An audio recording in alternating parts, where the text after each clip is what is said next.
Hi everyone, আশা করি সবাই ভালো আছেন। ও আমি এখনও আছি কাতারে। কাতারে আসলে 1 মাস অতিবাহিত করার পর আসলে কাতার নিয়ে কিছু না বললেই নয়। কাতার তার আগে বলি আমি এখন কোথায় আছি, একটু ভিউটা দেখাই।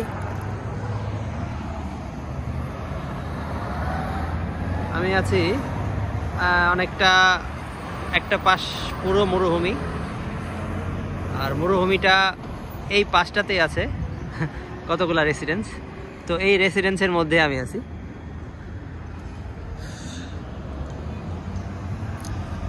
তো অল ওভার আসলে কাতার নিয়ে যদি বলতে হয় তাহলে বলতে হবে পৃথিবীর সবচাইতে সিকিউরিটি ফুল যে দেশগুলো, এর আগে যে আমি সাউথ কোরিয়ার কথা বলেছিলাম, তো তার মতো কাতারও আমার মনে হচ্ছে ওর থেকেও বেশি সিকিউর। আর specially for women, girls, child, everyone, সবার জন্যই কাতার একটা সিকিউর একটা জায়গা।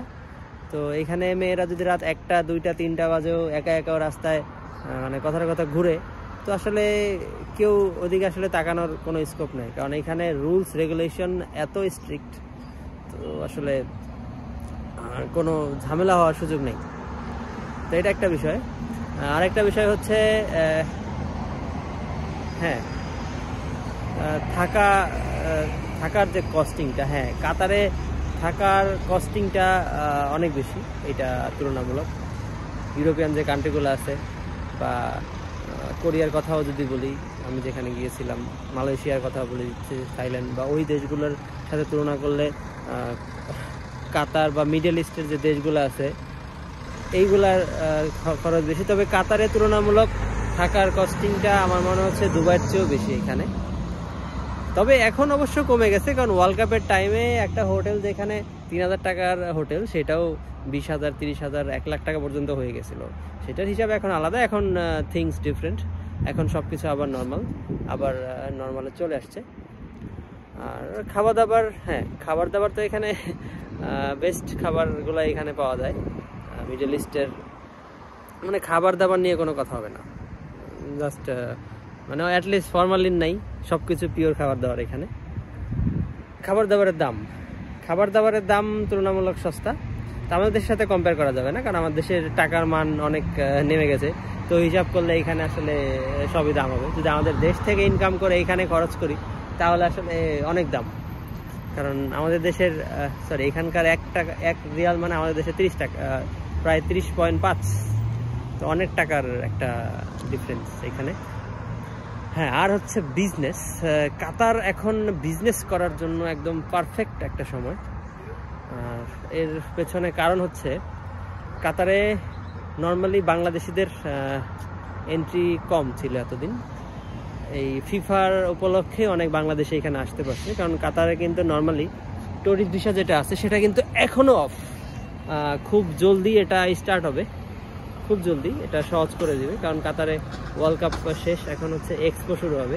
তো এক্সপো শেষ হতে অনেক টাইম লাগবে, অ্যারাউন্ড 1 বছর ব্যাপী তো মেবি হবে এক্সপোটা। তো এই সময়তে ভিসা এরা অনেক সহজ করে দিবে। আর কাতারে বিজনেস লিড করতেছে ইন্ডিয়ান বলতে মানে সাউথের যে কেরালা, ওরা লিড করতেছে।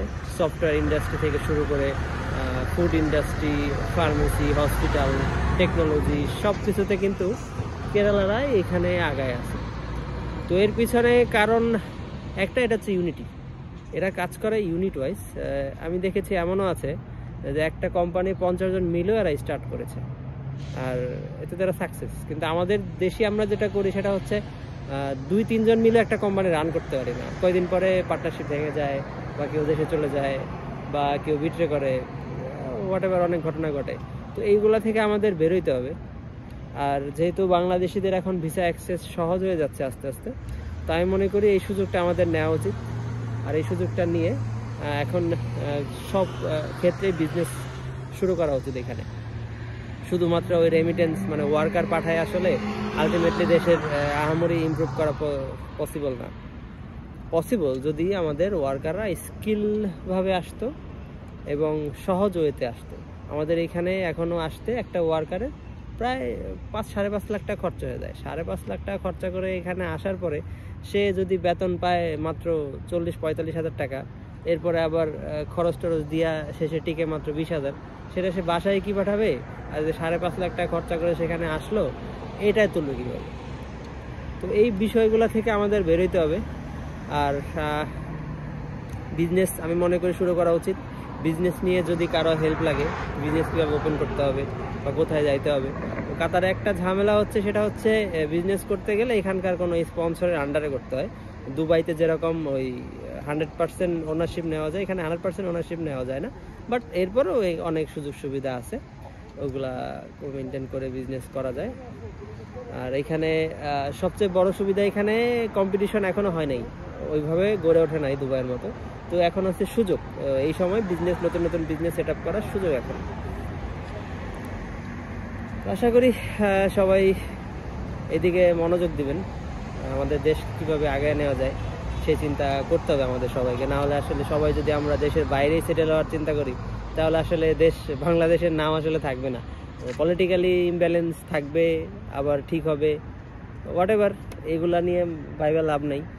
তো আমরা আমাদেরকে নিয়ে ভাবতে হবে। আরও কিছুদিন আছি কাতারে, আর হয়তো সপ্তাহখানিক, তারপর এখান থেকে মুভ করব অন্য কোনো গন্তব্যে, অন্য কোনো জায়গায় আবার দেখা হবে। আর সবাই প্রে করবেন আমার জন্য, নেক্সট ট্রাভেলটা যেন ভালো হয়। প্রথম জানাচ্ছি, ওয়েলকাম জানাচ্ছি কাতারে আসার। কাতারে ব্যবসা করুন, আমাদের দেশের নাম আগায় নিন, এটা সবার কাছে আমার কামনা থাকবে। ধন্যবাদ সবাইকে।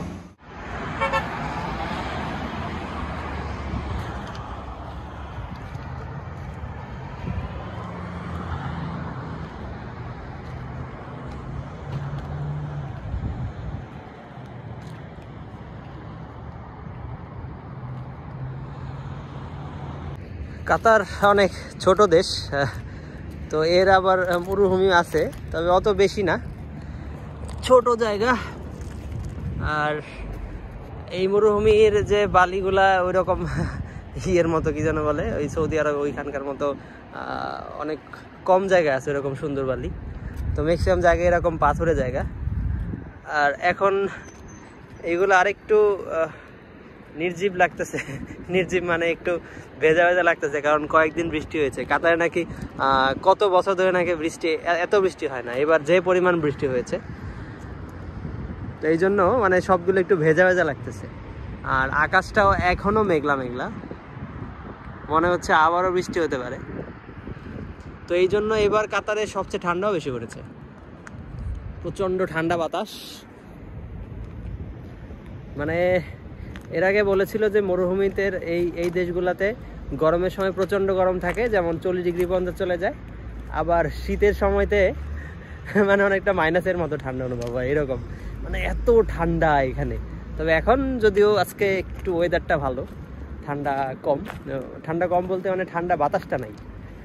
আর অন্য এই কয়টা দিন মনে হচ্ছে 3-4টা ড্রেস পরেও, মানে আমি তো শীতের জামা কাপড় অত নিয়ে আসি নেই, প্রচণ্ড রকমের ঠান্ডা লাগছে। তো রুম থেকে বেরোতাম না, জাস্ট রুমে থাকতাম, রুম থেকে খাওয়া দাওয়া শেষ আবার রুমে চলে যেতাম। তো আজকে একটু বেরোইছি, আজকে একটু ভালো লাগতেছে ওয়েদারটা, আজকে জোস, ঘোরার জন্য জোস একটা সময় আজকে।